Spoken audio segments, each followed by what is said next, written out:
आशा करती हूँ आप सब ठीक होंगे। Welcome back. जिन लोगों ने चैनल को सब्सक्राइब कर लिया है उनका बहुत बहुत शुक्रिया, और जो लोग पहली बार इस चैनल पे आ रहे हैं उनका भी बहुत स्वागत है। इस चैनल पे आपको बीएड से रिलेटेड इम्पोर्टेंट नोट्स मिलते हैं और नोट्स बेहद आसान भाषा में होते हैं, जिससे आप एक बार पढ़कर ही आसानी से समझ सकते हैं। तो आज हम इम्पोर्टेंट टॉपिक देखेंगे पेडागोजी ऑफ ज्योग्राफी से। टॉपिक है भूगोल शिक्षण के प्राप्त उद्देश्य यानी specific objectives of geography. Exam point of view से ये टॉपिक बहुत ही इम्पोर्टेंट है, तो आइए इसे देख लेते हैं। प्राप्य उद्देश्य विद्यार्थियों के व्यवहार में होने वाले परिवर्तन है, जिसे अधिगम के द्वारा बच्चों में लाने का प्रयास किया जाता है। प्राप्य उद्देश्य के माध्यम से ही विषय एवं शिक्षा के शिक्षण उद्देश्यों की प्राप्ति होती है।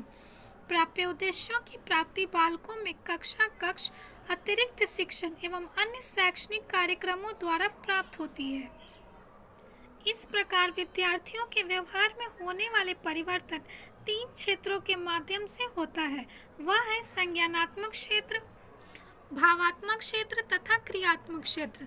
इस परिवर्तन के आधार पर बीएस ब्लूम ने शिक्षण के प्राप्य उद्देश्यों को निम्नलिखित 3 भागों में विभक्त किया है, जिसमें पहला है संज्ञानात्मक क्षेत्र। इसके अंतर्गत बालकों के बौद्धिक योग्यताओं तथा क्षमताओं के विकास से संबंधित ध्येय आते हैं। दूसरा है भावात्मक क्षेत्र यानी अफेक्टिव डोमेन। इसके अंतर्गत छात्रों के रुचि, अभिवृत्ति, मूल्य, दृष्टिकोण आदि के विकास से संबंधित होते हैं। तीसरा है क्रियात्मक क्षेत्र यानी साइकोमोटर डोमेन।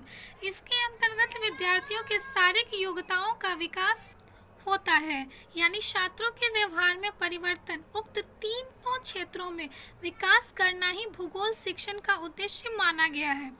नेक्स्ट है भूगोल शिक्षण उद्देश्यों में व्यवहार परिवर्तन के लक्षण, यानी आप जो भूगोल का शिक्षण प्राप्त कर रहे हैं उससे आपके व्यवहार में क्या परिवर्तन आने चाहिए वो आगे हम देखेंगे। भूगोल शिक्षण उद्देश्यों को निम्नलिखित भागों में व्यवहार परिवर्तन के लक्षणों के रूप में रखा गया है। पहला है ज्ञान यानी नॉलेज। छात्र में भूगोल से संबंधित निम्न व्यवहार परिवर्तन अपेक्षित है। पहला है तथ्यों, प्रवृत्तियों, सिद्धांतों, संप्रत्यय आदि का। दूसरा है प्रत्यारमण यानी रिकॉल्स करना। तीसरा है उपयुक्त को पहचानना। चौथा है तथ्यों के निरूपण यानी रिप्रेजेंटेशन के प्रमुख रूप, जैसे मानचित्र, रेखा चित्र, चार्टों, तालिका, ग्राफ आदि को पहचानना। दूसरा है समझ यानी अंडरस्टैंडिंग। इसमें छात्र संबंधित तथ्यों, संप्रत्ययों, विधियों, प्रवृत्तियों, सिद्धांतों, समस्याओं, प्रक्रियाओं आदि की समझ विकसित करना है। विद्यार्थियों से अपेक्षित व्यवहार। पहला है उदाहरण देना। दूसरा है तुलना तथा विभेद करना। तीसरा है अंतर स्पष्ट करना। चौथा है वर्गीकरण करना। पांचवा है तर्क देना। छठा है विश्लेषण करना। सातवां है तर्क के साथ विश्लेषण करना। आठवां है संबंध निश्चित करना। नौवां है संक्षिप्त करना। 10वां है विभिन्न रूपों में प्रस्तुत तथ्यों का निरूपण करना तथा 11वां है निष्कर्षों का सही अनुमान लगाना। आइए अब अगला देख लेते हैं प्रयोग यानी एप्लीकेशन।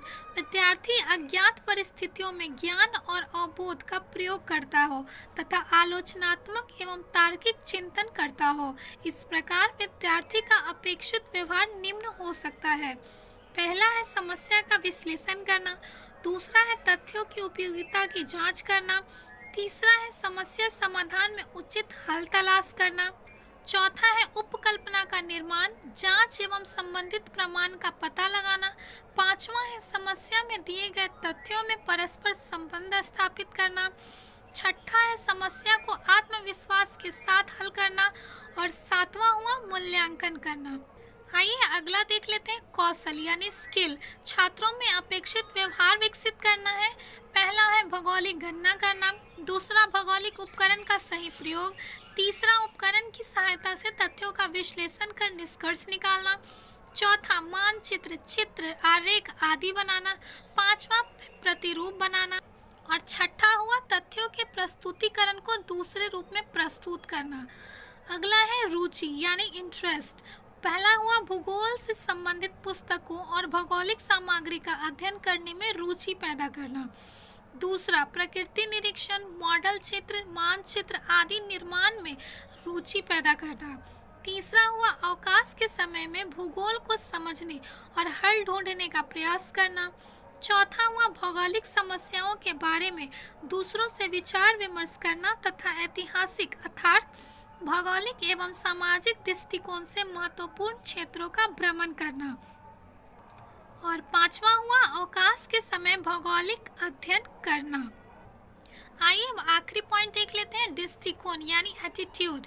भूगोल के अध्ययन में भूगोल के प्रति सकारात्मक अभिवृत्ति में विकास होता है, जिसमें पहला है अपने सहपाठी से भूगोल विषय के बारे में चर्चा करना एवं उसके विचारों का आदर करना। दूसरा हुआ अनुचित भौगोलिक नीतियों के प्रति प्रतिकूल विचार रखना तथा मानव शक्तियों के महत्व को समझना।